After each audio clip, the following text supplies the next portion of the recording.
चलो चाय अच्छे से पक गई, ऐसा करती हूँ चाय के साथ सादे पराठे बना लेती हूँ, या फिर एक बार सासू माँ और जेठानी जी से पूछ लेती हूँ। एक दिन पहले ही बेला शादी करके अपने ससुराल में आई थी। जैसे ही वह किचन से बाहर आती है तो वहाँ 2 बोरी में हरी मिर्च रखी थी। माँ जी देखिए, इस बार माँ ने 2 बोरी मिर्ची भिजवाई है, और मिर्च भी कितनी मोटी मोटी है। मैं तो सोच रही थी मंडी से मिर्च खरीद कर लाने की, भरवा अचार डालने के लिए। अच्छा है खर्चा बच गया। माँ जी मैं ये पूछने आई थी, आप लोग चाय के साथ पराठे खा लेंगे ना नाश्ते में? इस पर जेठानी रचना फरमाइश जताते हुए, देवरानी जी, हमारी फैमिली में इतना फीका नाश्ता कोई नहीं खाता, हम लोग तीखा जरा तेज खाते हैं। ऐसा करो तुम चाय के साथ तीखे तीखे मिर्च के पकौड़े बना लो। क्या मिर्ची के पकौड़े? पर रचना भाभी अभी तो कितना गर्मी भरा मौसम चल रहा है, मिर्च के पकौड़े खाने से पेट में जलन मच जाएगी, हल्का फुल्का खाना ही अच्छा रहेगा। बहू हम मिर्ची के पकौड़े खा भी लेंगे और पचा भी लेंगे, इसलिए तू डॉक्टरी झाड़ने से अच्छा है जाकर पकौड़े बना ले। जी माँ। बेला किचन में आ जाती है, तभी पीछे से जेठानी 4-5 किलो तीखी मिर्च लेकर आती है। ये लो देवरानी जी, इस मिर्च को काट कर कुरकुरे क्रिस्पी पकौड़े बना लेना, और इस बरनी में लाल कुटी कश्मीरी मिर्च है, इसे भी डाल लेना।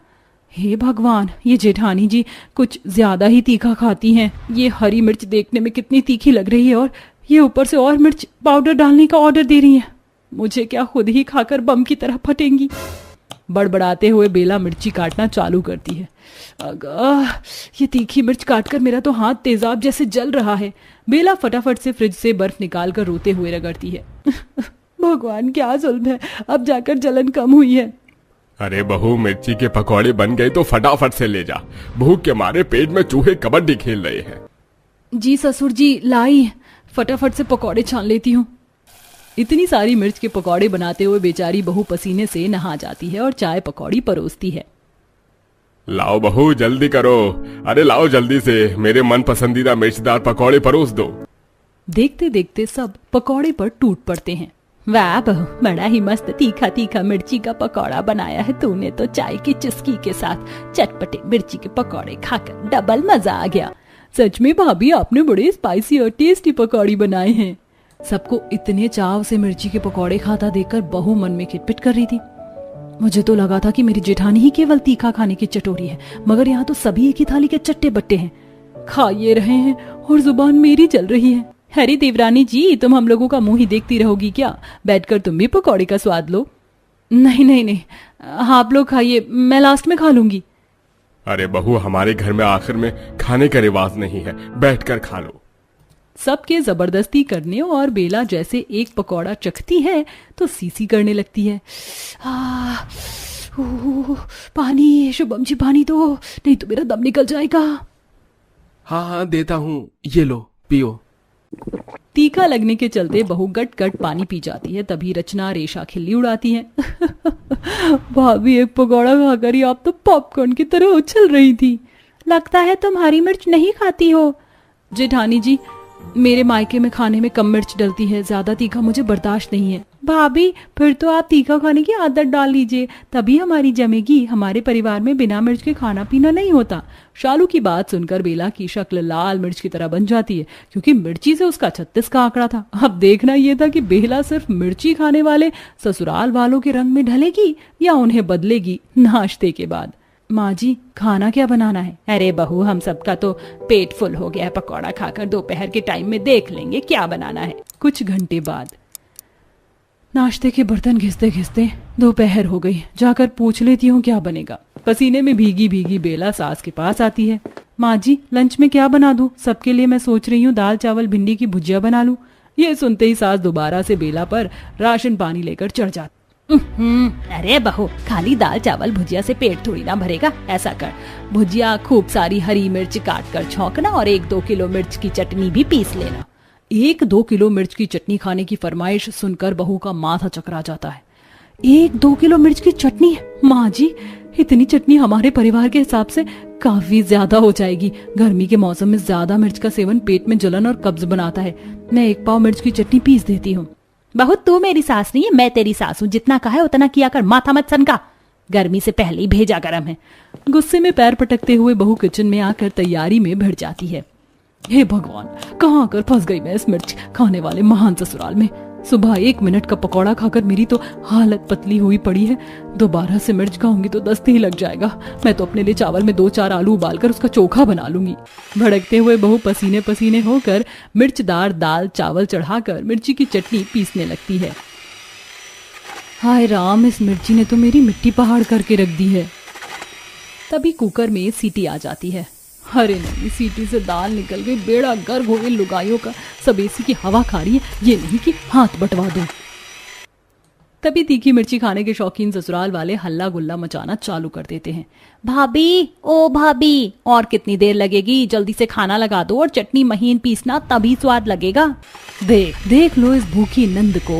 महारानी ऑर्डर झाड़ रही है जैसे होटल में ठूसने बैठी है, और मैं वेटर लग रही हूँ। इतनी मिर्ची में ये मिर्च वाला खाना बनाते बनाते हलवाई से बुरी हालत हो गई है मेरी तो।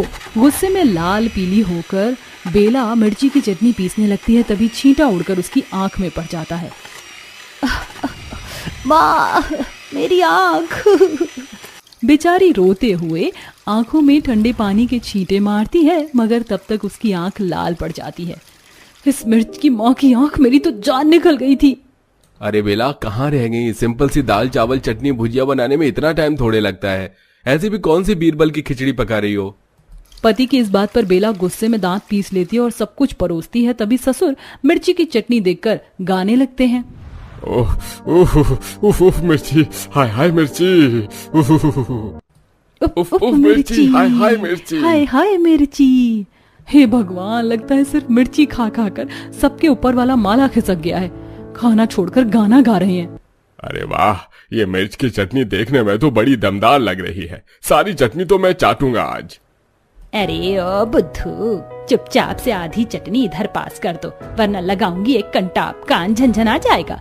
सास ससुर दोनों मिर्च की चटनी खाने के लिए झगड़ा कर लेते हैं। पूरे ससुराल वालों को सिर्फ और सिर्फ मिर्ची का चस्का लगा देखकर बेला माथा पीट लेती है। भाई वाह, क्या बढ़िया दमदार मिर्च की चटनी बनी थी। इसीलिए तो मिर्च की चटनी का मुकाबला धनिया पुदीने की चटनी से तो बिल्कुल भी नहीं है। हे भगवान, इंसान है कि राक्षस? देखना जरा, इतनी जहर भरी मिर्च की चटनी कैसे चाट कर खा रहे हैं। आंसू आ रहे हैं फिर भी। बहू, रात के खाने में मिर्ची की सालन वाली सब्जी और मिर्च वाली रोटी बनाना। ये सुनते ही बहू का गुस्सा 7वें आसमान पर पहुंच जाता है। भैंस की आंख, अब ये क्या भसूड़ी है? हरी मिर्च की सब्जी तक तो सही था, लेकिन ये मिर्च की रोटी कौन खाता है? कैसे नमूने ससुराल वाले मिले हैं? सबके खाने के बाद बड़ी मुश्किल से 1-2 चम्मच मिर्च वाले दाल चावल और चटनी वो खाती है। इतने में बेचारी के कान से धुआं निकल जाता है। रात को वह मिर्च की सालन वाली सब्जी बनाती है। इसी तरह सिर्फ मिर्ची खाने के शौकीन ससुराल में बेला घुन की तरह पिस रही थी। फिर एक दिन कड़ी धूप में मिर्ची का अचार डालते हुए, हे भगवान, इस मिर्ची खाने वाले ससुराल में मैं तो हरी सब्जी खाने के लिए तरस कर रह गई हूँ। कितने दिन हो गए मुझे भरपेट खाना खाए। दिन रात मिर्चदार खाने के सेवन से ससुराल वालों को दस्त लग जाते हैं, जिससे सुबह होते ही बाथरूम के बाहर लाइन लग जाती है। तभी ससुर पेट पकड़े बाथरूम में खटखटाते हुए, हाय रे, मर गया रे। ओह, अरे वाह सुमित्रा जी, ओह भगवान करे। अरे फटाफट से दरवाजा खोलो, वरना मेरा रायता यहीं फैल जाएगा। जोर की आई है। मेरा पेट खुद सटका पड़ा है, मुझे हल्का होने दो पहले अच्छे से। तभी दोनों ननद भी आ जाती हैं। आई मम्मी, मेरे पेट में बहुत तेज मरोड़ का दर्द उठ रहा है। भाभी, एक गिलास इनो दे दो। अभी बनाती हूँ। जानबूझकर बेला इनो के अंदर पिसी हुई मिर्च भरकर डाल देती है, जिसको पीकर रेशा भुट्टे की तरह उछल पड़ती है। हाय माँ, अरे भाभी, आपका दिमाग खराब हो गया क्या? इनो में मिर्च कौन मिलाता है? रेशा, तुम्हें ही तो तीखा पसंद है, तो मैंने टेस्ट के लिए मिला दिया था। मैं आप सब लोगों को बार बार मिर्ची वाला खाना खाने के लिए परहेज करने को कह रही थी। मैं तो पागल थी ना, अब भुगतना पड़ रहा है ना सेहत से। आखिर में बेला डॉक्टर को बुलाती है, जो सबको मिर्ची वाला खाना खाने से मना करते हैं और ठंडा शरबत, हरी साग सब्जी और हल्का फुल्का खाना खाने की हिदायत देकर जाते हैं। जिसके बाद से सिर्फ मिर्ची खाने वाले चटोरे ससुराल वालों को सबक मिल जाता है और अब वह कम मिर्च का खाना खाने लगते हैं। मुझे तो बस इंतजार है कि तुम कब अपने हाथ से खाना बनाकर मुझे खिलाओगी। हाँ हाँ, क्यों नहीं। बस जब तक शादी नहीं हुई है तभी तक। उसके बाद तो तुम्हें मेरी पसंद का खाना ही खाना है। कुछ दिन बाद अर्पिता और कौशल की एक दूसरे से शादी हो जाती है। आओ बहू रानी, घर के अंदर आओ। अगले दिन सुबह अर्पिता अपनी पहली रसोई का खाना बनाने के लिए रसोई में आती है। आज मेरी पहली रसोई की रस्म है और मैंने कौशल से वादा किया था कि उन्हें अपने मनपसंद का खाना बनाकर खिलाऊंगी। एक काम करती हूँ, मटर पनीर, शाही पनीर, पालक पनीर, रायता, पूरी, पुलाव, मूंग दाल का हलवा, गुलाब जामुन सब बना लेती हूँ। अर्पिता खुशी खुशी खाना बना रही होती है, तभी वहाँ पर कामिनी आती है। ये सब क्या बना लिया देवरानी जी? बनाने से पहले आप एक बार मुझसे पूछती तो। खैर छोड़ो, इन सबको डस्टबिन में डाल दो और अभी एक काम करो, आलू गोभी की सब्जी, रोटियां और मीठे में सूजी का हलवा, बस ठीक है, इतना बना लो। कामिनी के जाने के बाद ये सब क्या है? पहली रसोई की रस्म मेरी है और खाना मैं अपनी जेठानी की पसंद का बना रही हूँ। इतनी मेहनत से सब कुछ तैयार किया था और जेठानी जी ने पल भर में सब कुछ डस्टबिन में फेंकवा दिया। अब अर्पिता अपने पहले रसोई के खाने में अपनी जेठानी के पसंद का खाना सबको सर्व करती है। ये क्या बहू, खाना तो बहुत सिंपल सा बना लिया तूने। मुझे तो लगा था कि कुछ तड़कता भड़कता बनाएगी। लगता है अर्पिता का शादी की थकान अभी तक खत्म नहीं हुई है। क्यों अर्पिता? नहीं नहीं, ऐसी बात नहीं है। अब रात को अर्पिता खाना बनाते हुए खुद से कहती है, सुबह इतनी मेहनत से मैंने इतने सारे पकवान बनाए थे और जेठानी जी ने मेरा सारा खाना डस्टबिन में डलवा दिया। खाने के मामले में जेठानी जी की पसंद बहुत फीकी है। एक काम करती हूँ, सिंपल सी दाल रोटी बना देती हूँ। अब अर्पिता एक तरफ दाल और दूसरी तरफ रोटियां बेल रही होती है कि तभी वहां पर कामिनी आती है। ये क्या कर रही हो तुम? तुम्हारी कोई ट्रेन छूट रही है या तुम्हें कहीं जाना है कि किस बात की जल्दी मचा रही हो तुम? क्या हुआ जेठानी जी, आप अचानक से मुझ पर इतना गुस्सा क्यों कर रही हैं? ऐसा क्या कर दिया मैंने? क्या कर दिया पूछती हो? हर एक किससे पूछ कर तुम ये दाल रोटी बना रही हो? जेठानी जी, सुबह आपने ही तो मुझसे सिंपल सा खाना बनवाया था। मुझे लगा कि आपको सिंपल खाना पसंद है, इसलिए मैंने ये दाल रोटी बना दी। कोई जरूरत नहीं है। ये रोटियां तो फिर भी ठीक है, पर ये दाल अभी के अभी डस्टबिन में फेंको और रोटी के साथ 4 से 5 हरी सब्जियां बनाओ। कामिनी फिर से अपने मनपसंद के खाने का ऑर्डर देकर वहां से चली जाती है।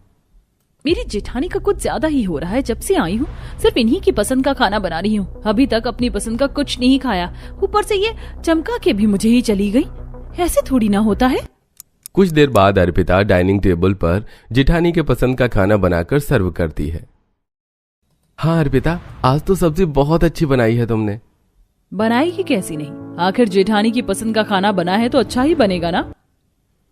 पसंद तेरी ही सही, पर बनाया तो मैंने है ना। जिस दिन बनाना छोड़ दिया ना, अपनी पसंद की नमक रोटी भी नहीं खा पाएगी बनाकर। अर्पिता अब अपनी जेठानी के पसंद का खाना बना बनाकर इरिटेट हो चुकी थी। उसका भी मन होता था कि वो अपनी पसंद से कुछ बनाए, खाए और अपने परिवार वालों को भी खिलाए, लेकिन कामिनी ऐसा होने ही नहीं दे रही थी। तभी एक रात, अर्पिता मुझे तुम्हारे हाथ के राजमा चावल खाने हैं, तुम वो बना दोगी क्या? हाँ कौशल जी, क्यों नहीं।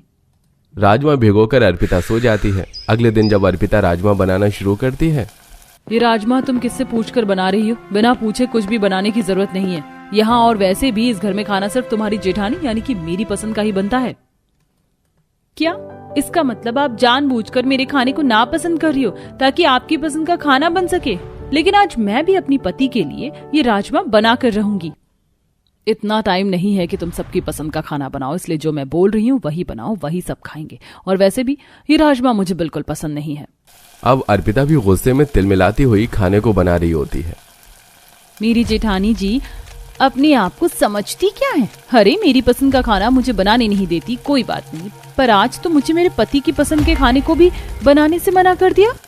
ऐसे ही कई दिन गुजरते हैं और कामिनी के पीहर से उसके माता पिता और उसकी बहन उससे मिलने उसके ससुराल पहुंचते हैं। अरे मम्मी पापा, आप लोग, गुंजन तुम भी आई हो? आओ ना, अंदर आओ। दोपहर भी हो गई, मैं फटाफट लंच लगवा देती हूँ। सभी लोग आकर सोफे पर बैठते हैं। सुषमा सबको चाय पानी देती है। बड़े दिनों बाद आए आप लोग, आप लोगों को देखकर बहुत खुशी हुई। वहीं दूसरी तरफ कामिनी अपनी देवरानी से कहती है, अर्पिता एक काम करो, आज खाने में मेरी पसंद का चिकन बिरयानी, वेज बिरयानी, रायता, छोले, दाल मखनी, मीठे में रसगुल्ला, ये सभी चीज बना लो। नीचे मेरे मायके से मेरे मम्मी पापा और मेरी सिस्टर आई हुई हैं। ठीक है जेठानी जी, ये तो बहुत ही खुशी की बात है, मैं बना देती हूँ आपकी पसंद का खाना। अर्पिता अपनी जेठानी के मायके वालों के लिए तरह तरह के पकवान बनाना शुरू करती है और पल भर में पकवान को डाइनिंग टेबल पर सर्व भी कर देती है। क्या बात है, खाना तो बहुत स्वादिष्ट बना है और ये सारा खाना तो मेरी बेटी के पसंद का है। क्या बात है अर्पिता, अपनी जेठानी के पसंद का खाना तो तुम बहुत अच्छा बना लेती हो। जी माँ जी शुक्रिया, और वैसे भी आप तो मेरी माँ के बराबर हैं और वो मेरी दीदी हैं, तो इतना तो कर ही सकती हूँ। अब कुछ देर बाद सुधा अपनी बेटी कामिनी से मिलकर उसका हालचाल लेकर अपने घर लौट जाती है। अर्पिता अब अपने ससुराल में उदास रहने लगी थी, क्योंकि न जाने कब से उसने अपनी पसंद का खाना ना तो बनाया था और ना ही खाया था। अर्पिता मन मार कर अपनी जेठानी की पसंद के खाने को बनाती है और सबको खिलाती थी। कुछ दिन बाद अर्पिता से मिलने अर्पिता की माँ देवकी आती है। माँ आप, मैं बता नहीं सकती, मुझे बहुत खुशी हो रही है आपको देखकर। अरे गेट पर ही खुशियां मनाओगी, अपनी माँ को घर के अंदर भी लेकर आओगी। हाँ हाँ माँ, अंदर आओ ना।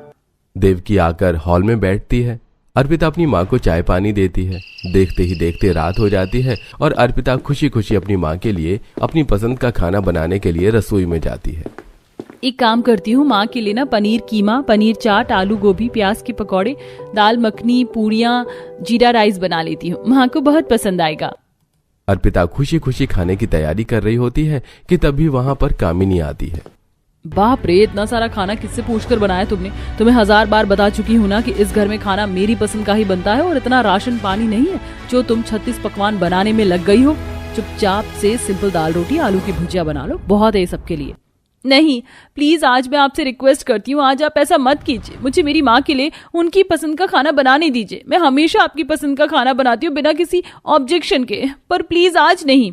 ज्यादा ना ड्रामा करने की जरूरत नहीं है, तुमसे कहा ना कि ये सारी चीज बनाने के लिए इतना राशन नहीं है। चुपचाप से दाल रोटी और आलू की भुजिया खिलाओ, अपनी माँ को बहुत है वो, और जब वो चली जाएंगी तो मेरी पसंद का खाना बनाना। अर्पिता ने अपनी जेठानी की माँ की सेवा पानी बहुत अच्छे से की थी, लेकिन उसकी माँ को देखकर उसकी जेठानी का यह व्यवहार अर्पिता के दिल को बहुत ठेस पहुंचाता है। लेकिन फिर भी वो चुपचाप दाल रोटी बनाकर अपनी माँ के लिए लेकर आती है। ये अर्पिता को क्या हो गया है? कितने सालों बाद उसकी माँ आई है और अपनी माँ के लिए इतना फीका सा खाना बनाया है अर्पिता ने। क्या बात है, अर्पिता खाना तो बहुत स्वादिष्ट बनाया है। कुछ देर बाद देवकी खाना खाकर अपनी बेटी के कमरे में जाती है। तभी देवकी अपनी बेटी की आंखों में आंसू देखकर कहती है, क्या हुआ अर्पिता, मेरी बच्ची तू रो क्यों रही है? माँ, मुझे बहुत बुरा लग रहा है, आप इतने टाइम बाद मेरे घर पर आई और मैंने आपको इतना बेकार खाना खिलाया, लेकिन मैं क्या करूं, मैं मजबूर हूँ। इस घर में सिर्फ और सिर्फ मेरी जेठानी की पसंद का ही खाना बनता है। मैं चाह कर भी अपनी पसंद का खाना यहाँ नहीं बना पाती हूँ। जब से आई हूँ सिर्फ जेठानी की पसंद का ही खाना बना रही हूँ। तो क्या हो गया? और अर्पिता बेटी, इसमें निराश होने वाली क्या बात? कामिनी तुम्हारी जेठानी है, तुमसे बड़ी है, तुम्हारी दीदी है, और ये तुम्हारा ससुराल है, तुम्हारा परिवार। अगर तुम उनकी पसंद से चीजें कर रही हो तो ये जरा भी गलत नहीं। मिल बांट के रहो बेटी। और मुझे वो दाल रोटी इतनी भी बुरी नहीं लगी जितना तू सोच कर रो रही है। दरवाजे पर खड़ी कामिनी ये सारी बातें सुन लेती है और उसे बहुत शर्मिंदगी महसूस होती है। आज उसे एहसास हो जाता है कि अर्पिता ने उसकी माँ के लिए क्या किया और उसने अर्पिता की माँ के साथ क्या किया। इसके बाद वो माफी मांगने के लिए अर्पिता के कमरे के अंदर जाती है। अर्पिता तुम चुप हो जाओ, तुम्हारी कोई गलती नहीं है, प्लीज रोना बंद करो और मुझे भी माफ कर दो। मुझे इस तरह तुम पर हुक्म नहीं जताना चाहिए था। तुम मुझसे छोटी हो, मुझे तुम्हें छोटी बहन की तरह रखना चाहिए था, लेकिन मैंने तो तुमसे सिर्फ अपनी इच्छाएं पूरी करवाई और कुछ नहीं। देखो अर्पिता, अपनी बड़ी बहन से माफी नहीं मंगवाते, माफ कर दो कामिनी को। अब देवकी के कहने पर अर्पिता अपनी जेठानी को माफ कर देती है, जिसके बाद से कामिनी कभी अपनी देवरानी पर हुक्म नहीं जताती है और मिल बांटकर उसके साथ खाना बनाना शुरू कर देती है। जिसके बाद कभी देवरानी की पसंद की जेठानी और जेठानी के पसंद की देवरानी खाना खाना शुरू कर देती।